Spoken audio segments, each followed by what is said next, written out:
have this kind of power. Yeah? And those who were born Monday, anybody here?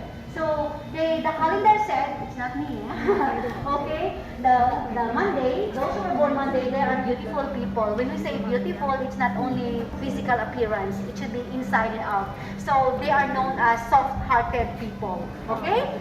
Tuesday, the Mars over there, they are hard-working people.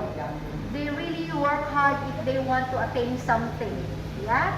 Wednesday, I know that somebody here were born Wednesday, just like the elephant over there, the Mercury. They are gentle people, okay? So, as much as they can, they don't like trouble in their life. That's the personality of those who were born Wednesday. And if anybody here born Thursday, the Jupiter over there, they are known to have a high intelligent quotient. So, they are smart people, okay?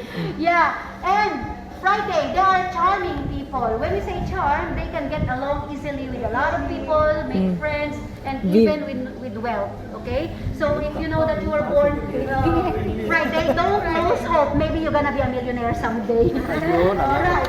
And Saturday over there, see? What animal is this? Little boy, you know what is that?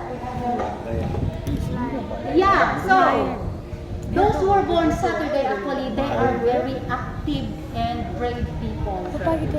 Yeah.